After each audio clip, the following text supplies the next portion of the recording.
Saudações a todos. Me chamo Máximo Halley Vieira de Souza Santos.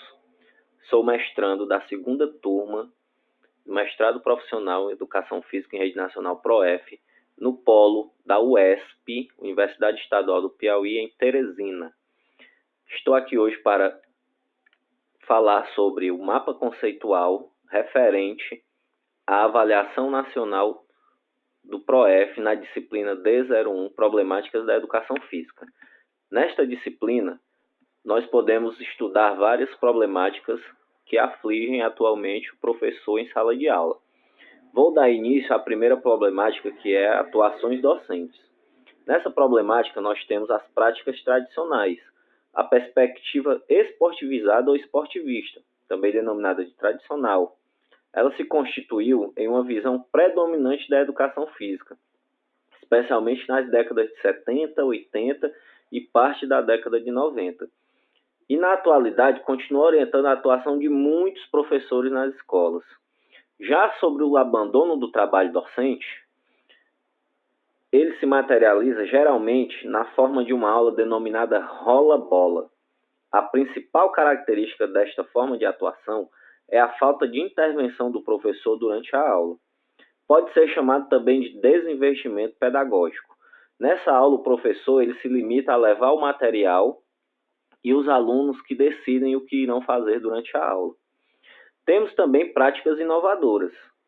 São atuações docentes caracterizadas pelo empenho do professor de ensinar conteúdos específicos da disciplina, em contraposição à ideia anterior do abandono, junto com rupturas em um ou mais elementos em relação ao modus operandi da tradição também, em direção a uma educação física pautada pelos parâmetros de um componente curricular. Já nas dimensões da atuação docente, elas são dimensões que refletem o trabalho cotidiano do professor e suas singularidades. Podemos citar dentre elas a transformação da área, que para Gonzalez 2020, as mudanças impulsionadas na nossa área, a partir da década de 80, tiveram impacto incontestável no discurso legitimador da educação física escolar, no que se fala e o que se escreve na disciplina, gerando uma mudança na discussão sobre ações de professores, principalmente aqueles com características pautadas pelo abandono do trabalho docente e por práticas inovadoras.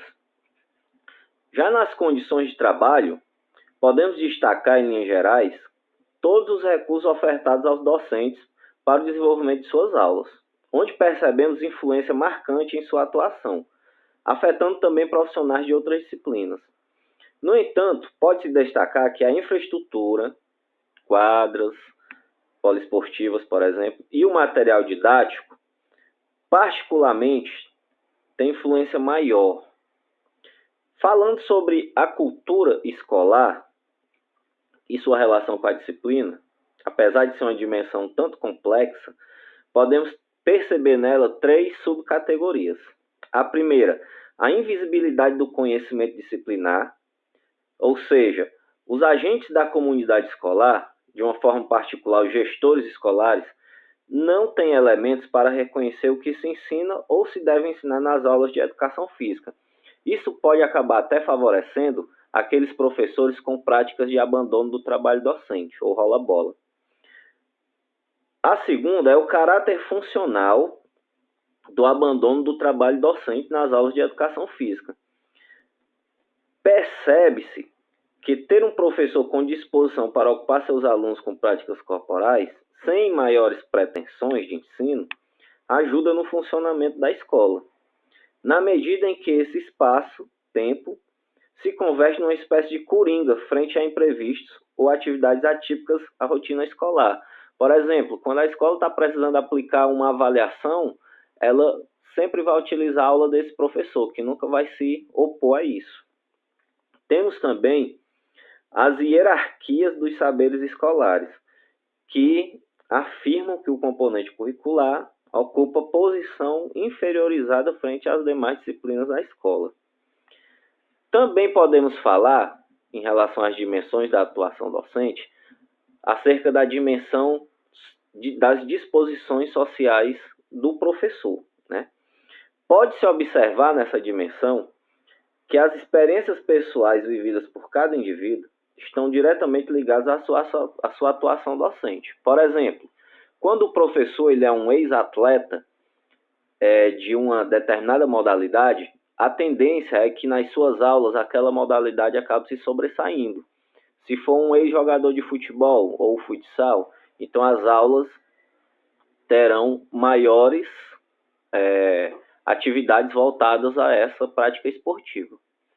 Como segunda problemática da educação física, estudamos a relação entre teoria e prática, né? Ou seja, como relacionar o que é ensinado teoricamente com o que se é praticado nas aulas de educação física. E aí, nesse sentido, entendemos que o ensinar a fazer é um saber que se traduz, né, em um realizar corporal, ou seja, o professor está ensinando movimentos ou fundamentos, né, aos alunos. Isso se reflete no modelo tradicional, que tem pode ter caráter meramente recreativo, descompromissado e alienante, ou a simples redução à prática esportiva, né, que seria justamente o ensino dos fundamentos. Também pode ser relacionada a uma aula recreativa, né? Muitas das aulas sem objetivos de aprendizagem, somente de lazer, onde os alunos participavam somente para se divertir. No modelo tradicional, nós temos também os esportes tradicionais.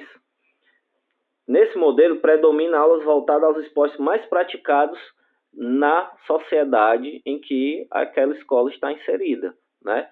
E aí podemos destacar que temos 4 ou 5 esportes, né, que são mais praticados durante as aulas, que são futebol ou futsal, handebol, basquetebol e voleibol, né? E essas aulas são voltadas, né, tem a principal característica com o ensino de movimentos específicos de cada esporte, ou seja, explicitamente a ênfase no ensinar a fazer, como foi colocado aqui. Já, né, a outra característica, que é sobre o ensinar sobre o fazer, nesse movimento temos o advento de aulas reflexivas, onde o docente deve priorizar o saber sobre as diversas práticas corporais que compõem a cultura corporal de movimento, trazendo assim conceitos sobre essas práticas. Temos, diante disso, um movimento renovador nas aulas de educação física. Ocorre uma renovação na prática pedagógica docente na educação física. Entre outras iniciativas, esse movimento entendeu que uma das ações necessárias para transformar a educação física seria elevá-la à condição realmente de uma disciplina escolar, tirando-a da categoria de somente atividades físicas.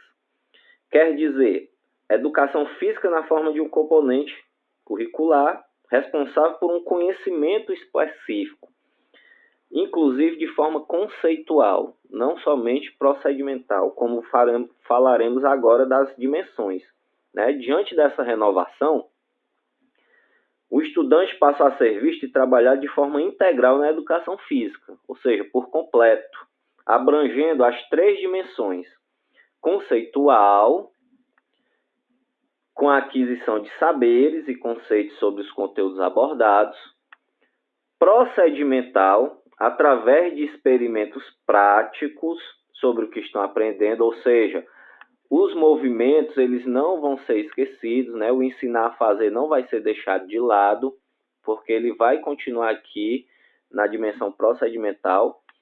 E também a dimensão atitudinal, onde será ensinado aos alunos, né, atitudes em determinadas situações cotidianas, situações de possíveis conflitos, né, e com isso fazendo com que esses alunos possam ter atitudes positivas.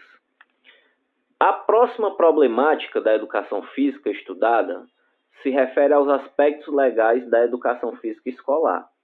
A educação física, ela é atualmente componente curricular obrigatório da educação básica, mas nem sempre a disciplina teve essa condição. A LDB, que é a Lei de Diretrizes e Bases da Educação Brasileira, incluiu a educação física escolar nas suas normas logo na sua primeira versão, em 1961. Porém, ao longo do tempo, houve modificações em seus parâmetros, em todas as suas versões, no que se refere ao componente curricular Educação Física. Na LDB de 1961, a prática da educação física era obrigatória nos cursos primários, ou seja, na educação física primária, ensino primário e ensino médio, né, aos alunos com idade até 18 anos, né, ou seja, acima de 18 anos a prática da educação física não era mais obrigatória. Já uma década depois, na primeira mudança na LDB, né, na LDB de 1971, deixou-se de fazer referência ao limite de idade, né, de obrigatoriedade da prática. Agora todos, independente de idade, né, teriam que praticar a educação física, e tornava-se obrigatória em todos os níveis de ensino e facultativa aos alunos que estivessem em algumas das seguintes condições, né? Trabalhar mais de 6 horas por dia, ter mais de 30 anos, o aluno que estivesse prestando serviço militar ou fosse fisicamente incapacitado. Já na LDB de 1996, a educação física torna-se então obrigatória ao ensino básico, que corresponde à educação física, ensino fundamental e médio, e a sua facultatividade nos cursos noturnos, ficando a cargo da escola oferecer ou não e dos alunos frequentarem ou não. Por ser facultativo, não fazer parte das 800 horas anuais obrigatórias ao ensino noturno. E ela deixa também de ser componente, em 96, deixa de ser componente obrigatório no ensino superior, ficando facultativo às faculdades, né, as universidades, oferecerem a disciplina. Já lá na LDB de 2003, tentando reverter a situação pouco esclarecedora do texto do parágrafo 3º do artigo 26 da LDB anterior, a lei foi novamente alterada, com definição mais específica da facultatividade das aulas de educação física escolar. Essa facultatividade se deu da seguinte forma: 1. Que cumpra a jornada de trabalho igual ou superior a 6 horas. 2. Maior de 30 anos de idade. 3. Que estiver prestando serviço militar inicial ou que, em situação similar, estiver obrigado à prática da educação física. 4.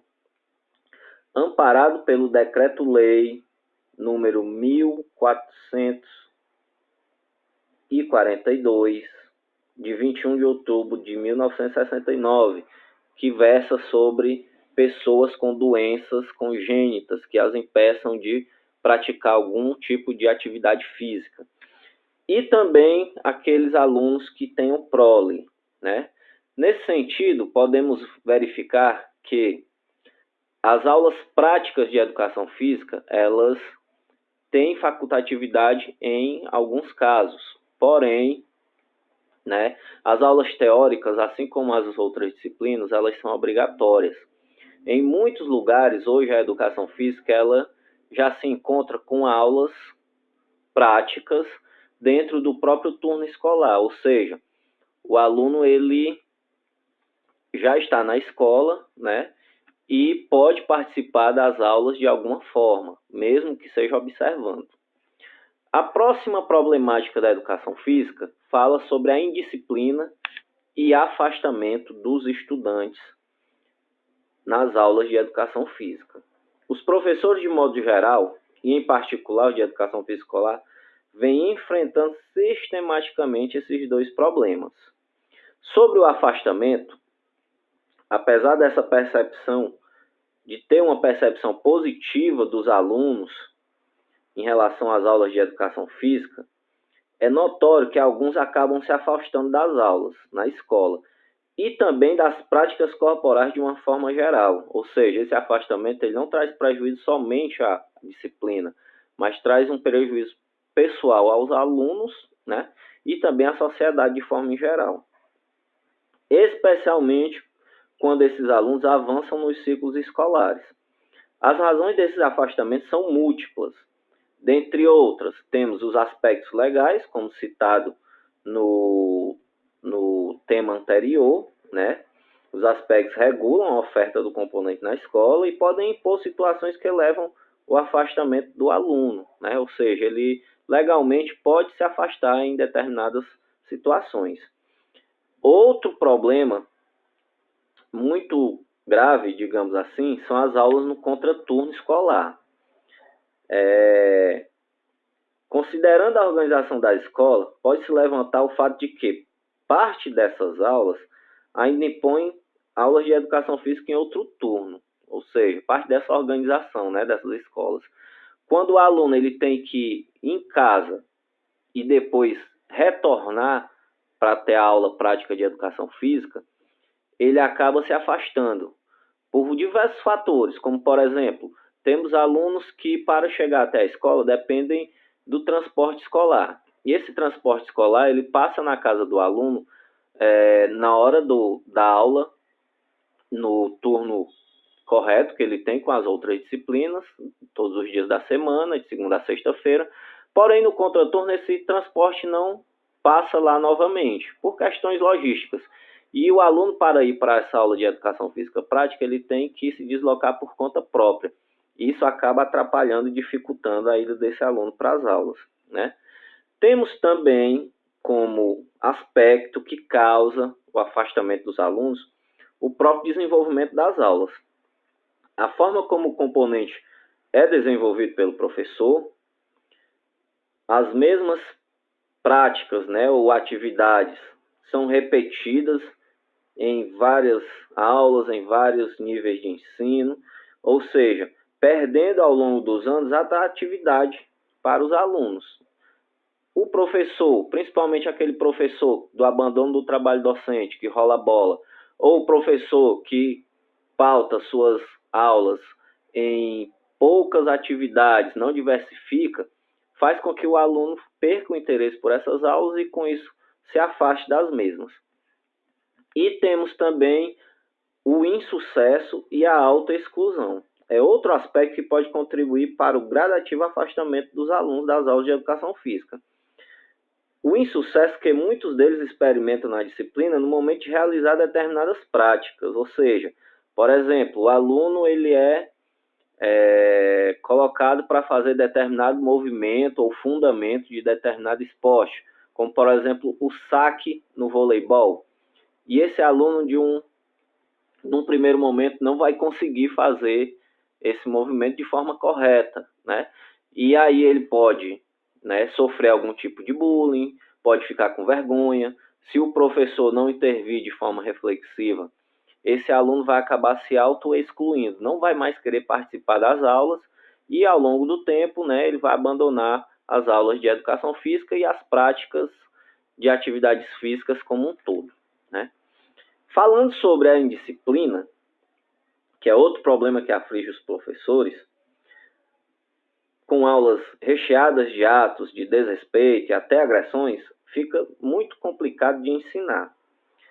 Algumas atitudes que caracterizam essas situações são não respeitar as regras, falta de respeito aos professores e colegas, agitação excessiva e conversas paralelas, né?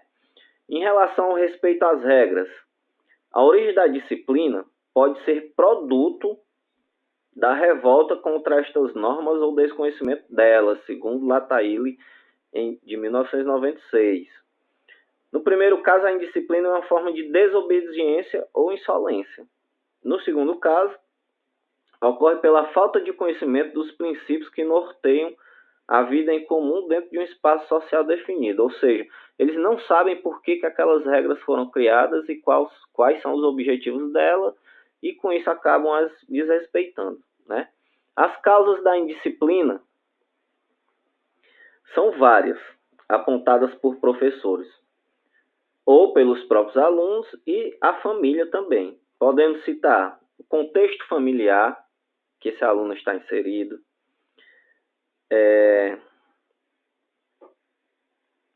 o próprio contexto social, né, na comunidade em que ele vive, a falta de liderança na escola, aulas desinteressantes, professores que não estão muito preocupados com a aprendizagem dos alunos, e também podemos citar casos de bullying, né, dentro da escola. De quem é a responsabilidade da indisciplina, de combater a indisciplina, né?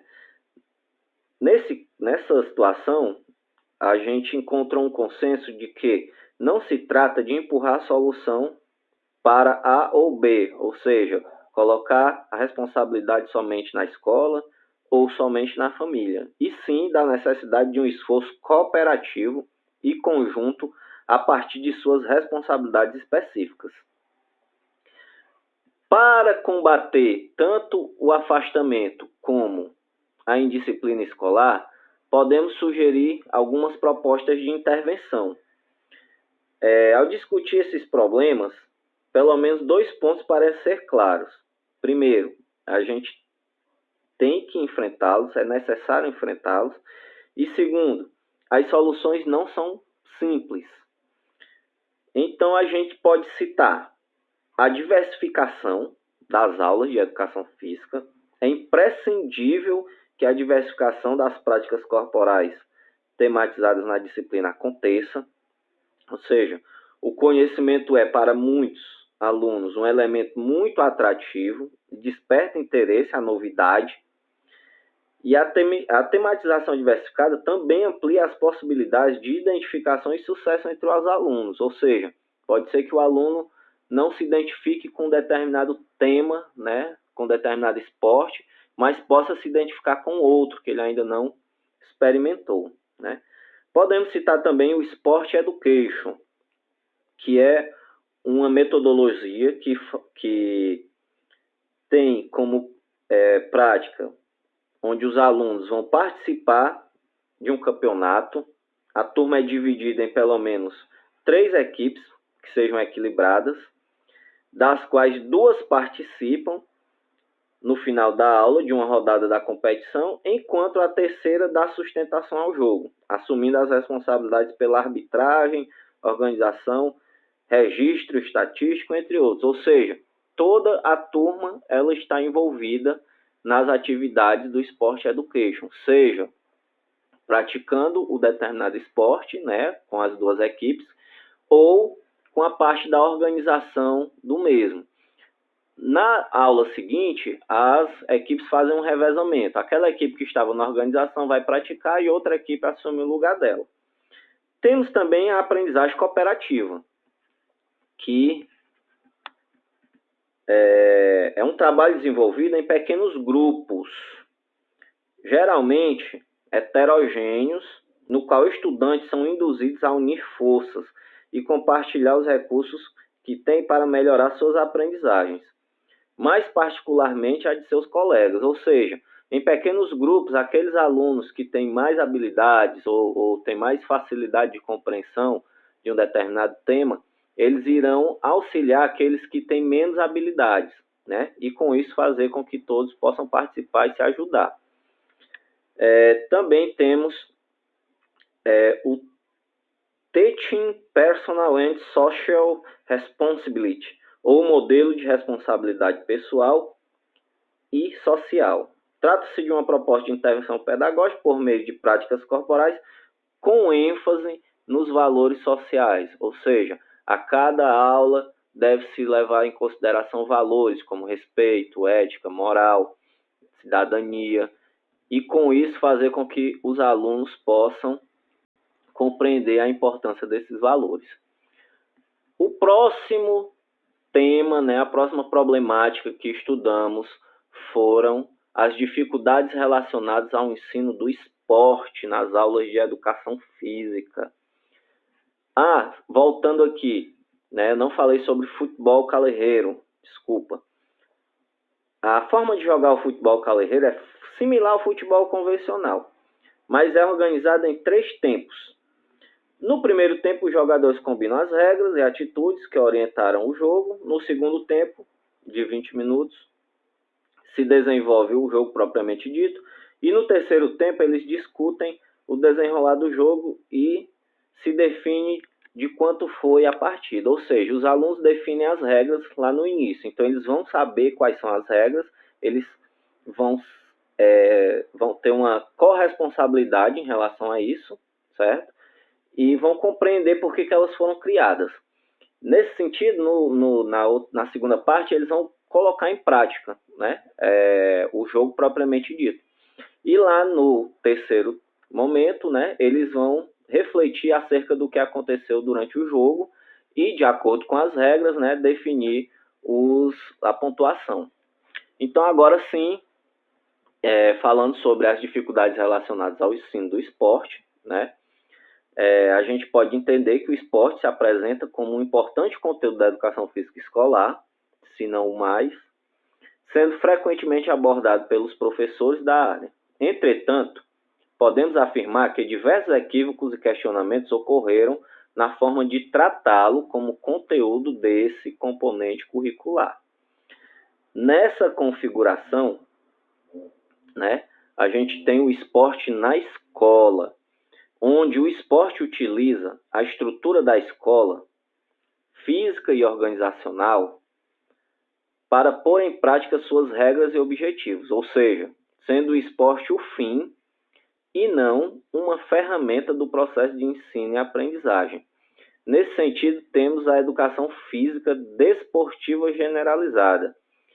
Não era e não é propriamente um método, mas uma série de procedimentos no sentido de atingir os objetivos decorrentes da concepção de esporte adotada. O ensino do esporte se concentrava nos movimentos e gestos técnicos, ou seja, fundamentos, ensino de fundamentos, né? Temos também a questão da hegemonia, né, onde tem que se refletir acerca dos motivos que puderam contribuir para o esporte se apresentar como um conteúdo hegemônico nas aulas de educação física escolar. Mostra-se pertinente discutir alguns fatores, como, primeiro, propósitos da educação física escolar.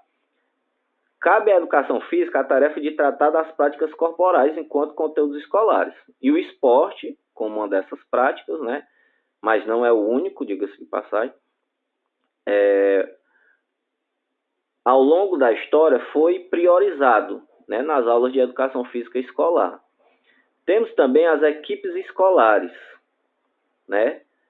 Essa questão retrata a preparação de equipes para competições escolares, como interclasses, disputas, jogos escolares entre escolas do mesmo município, do mesmo estado.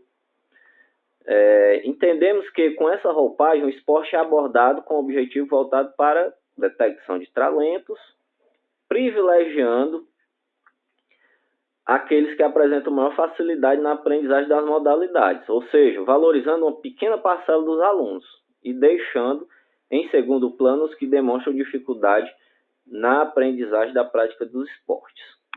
Temos também o Quarteto Fantástico, como eu falei lá no início também, na temática atuações docentes, né? Quando falei sobre a cultura escolar, nós temos o Quarteto Fantástico, que ele refere-se, né, à reduzida quantidade de modalidades esportivas a serem contempladas ao longo dos 12 anos de educação básica.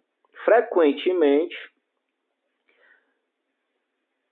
apenas 4 modalidades eram, e ainda existe muito isso, tratadas nas aulas, as quais, ao serem propostas em todos os anos, terminavam se confundindo com a própria organização anual do componente. Que 4 modalidades são essas? O futebol ou futsal, né? Futebol, futsal, voleibol, handebol e basquetebol, né? são denominados o quarteto fantástico.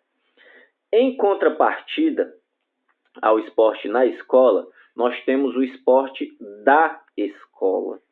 Nessa perspectiva, o esporte serve como um instrumento pedagógico em ambiente escolar, contribuindo para atingir os objetivos e propósitos pedagógicos da mesma, através de seus diversos conteúdos.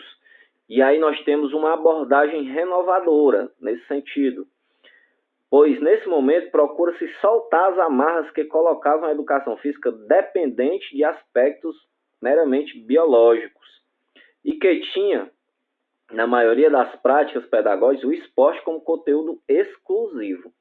E direciona-se o olhar para as questões relacionadas também à cultura. E aí, dentro dessa abordagem renovadora, nós temos também o tratamento pedagógico. Nessa perspectiva, defende-se que o tratamento do conteúdo esporte deva ultrapassar os limites do ensinar a fazer, como também já foi falado aqui, sendo determinante também o ensinar sobre o fazer.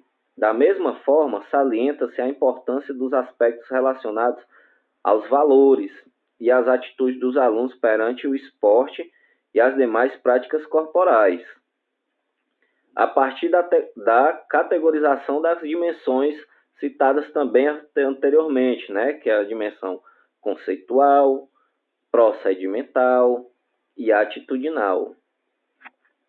Passando aqui para o porquê ensinar, né? Por que ensinar esporte? Entendemos que o esporte possui determinante potencial e grande significado na vida das pessoas, podendo identificá-lo como prática corporal culturalmente já enraizada na nossa sociedade. E ao partirmos do princípio de que a escola deve estabelecer um contato próximo com os aspectos sociais relevantes, mostra-se, né, mais do que necessário estudar, experimentar, conceituar temas pertencentes a esse conteúdo da educação física escolar. Ou seja, nós não também podemos excluir o esporte dos nossos temas nas aulas de educação física. E o que ensina em esporte?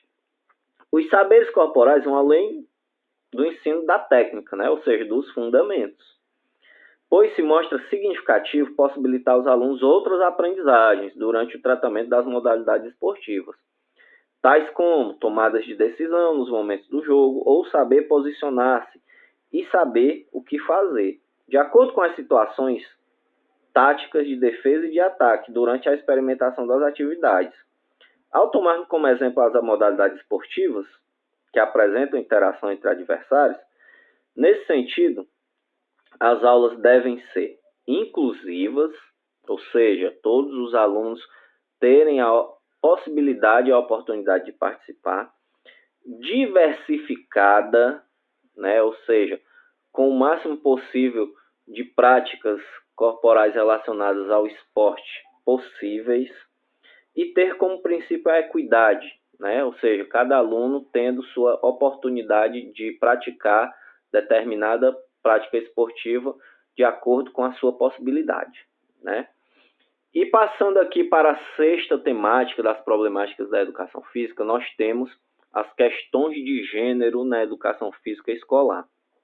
Nesse ponto, temos como objetivo promover reflexões a respeito das questões de gênero nas aulas de educação física e das implicações dessas questões nos processos de ensino e aprendizagem, bem como discutir alternativas didáticas que proporcionem o enfrentamento dos dilemas de gênero, com vistas a uma formação política alinhada com o princípio da equidade de gênero.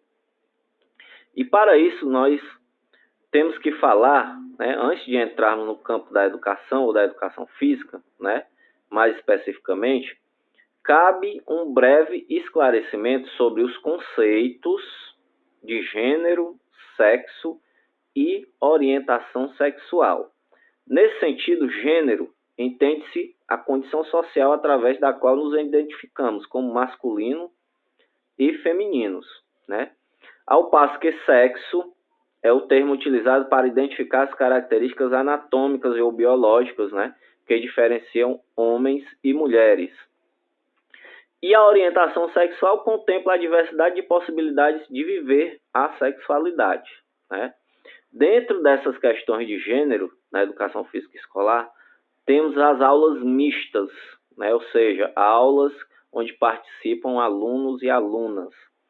Embora a composição de turmas mistas para as aulas de educação física seja uma prática do ensino público brasileiro desde a década de 90, com a promulgação da LDB de 96, ministrar aulas para turmas formadas por meninos e meninas não tem sido uma prática consensual para os professores, especialmente a partir do segundo ciclo do ensino fundamental, ou seja, a partir do sexto ano. A prática de separar meninos e meninas na transição entre esses ciclos tem como pano de fundo o paradigma biológico, que estabelece a transição entre a infância e a puberdade, como determinante para as performances, que coloca as meninas em situação de suposta debilidade ou inferioridade em relação aos meninos, né? Para tanto, e para superar também, né, essas questões, nós também temos que falar sobre equidade de gênero. Embora reconheçamos que existam diferenças físicas significativas entre meninos e meninas, conforme discutiremos na sessão seguinte, compreendemos que tais diferenças não devem ser exercidas no sentido de subjugar o colega, supostamente mais frágil fisicamente. Acreditamos que o autocontrole deve ser um importante indicador no nível de maturidade de alunos e alunas, ou seja, eles têm que conseguir se controlar para que possam ocupar um mesmo espaço e participar das mesmas atividades, respeitando, né, as diferenças entre todos eles. Acreditamos que o autocontrole vai ajudar muito nessas aulas. Nesse sentido, compreendemos que o convívio de meninos e meninas nas aulas deve ser adotado e incentivado pelos docentes, buscando constantemente estabelecer um ambiente de respeito mútuo e solidariedade entre os alunos, no qual as diferenças físicas não se constituam, né, em diferenças de acesso ou participação efetiva nessas aulas, né? Temos para isso algumas alternativas didáticas, como propor uma intervenção que evite a desigualdade de gênero e respeite a diversidade. É importante proporcionar atividades que se articulem com eixos orientadores. Um para a sensibilização de todos os alunos e o outro voltado para a vivência de situações inclusivas, aliás. E essas situações são estratégias com a proposta de modificação das regras de um jogo ou de um esporte, por exemplo, onde os próprios alunos podem sugerir essas modificações, visando o enfrentamento de um quadro de exclusão de parte do grupo, que no caso seriam as meninas. Além dessa proposta, né, tais estratégias podem contribuir no sentido de proporcionar um ambiente mais favorável para as aprendizagens relacionadas aos aspectos táticos e técnicos da modalidade esportiva, né, como posicionamento de onde os alunos podem ficar em quadra. Isso não vai ter interferência nos aspectos biológicos, né? Ou seja, é muito importante que haja práticas inclusivas, né? Pode-se usar a modificação das regras, né, favorecendo a inclusão desses alunos e alunas, e também criar um ambiente favorável de solidariedade, né? Depois de todas essas temáticas, nós chegamos ao tema final, né, da disciplina, que são os temas geradores, né, que serão utilizados na construção do nosso trabalho de conclusão de curso, que será a nossa dissertação. Nesses temas geradores, podemos destacar que as relações entre o homem e o mundo são ligadas às transformações históricas da sociedade, ou seja, o homem, em seu processo de desenvolvimento, diante do surgimento de necessidades, seja de sobrevivência ou de evolução, de forma consciente, né, diferente dos animais, vai se debruçar sobre temáticas, através de pesquisas e realizando intervenções no meio que se vive. Ou seja, na educação física é da mesma forma. Todas essas problemáticas, cabe a nós professores nos debruçarmos sobre elas, né, e procurarmos, através de pesquisas, né, e atividades relacionadas às formas de intervenção. De acordo com Freire, 1987, a constatação do tema gerador como uma concretização é algo a que chegamos através não só da própria experiência existencial, mas também de uma reflexão crítica sobre as relações homens-mundo e homens-homens, implícitas nas primeiras. E com isso, temos as situações limites. O componente educação física, em seu processo histórico, teve que passar por diversas situações limites, como já foi amplamente aqui explanado por mim, em todas as problemáticas que nós estudamos durante a disciplina D01. Sempre procurando a superação de temas que por muitos anos assolaram os significados e sentidos da disciplina, sendo que a mesma, atualmente, ainda encontra-se em processo constante de evolução, principalmente no que diz respeito aos seus objetivos em ambiente escolar e à sua praxis pedagógica. E esse foi o meu mapa conceitual. Espero que todos possam ter compreendido o que foi estudado na disciplina D01, Problemáticas da Educação Física, e a partir dela nós possamos sugerir, né, pesquisas de intervenções para essas problemáticas. Muito obrigado a todos.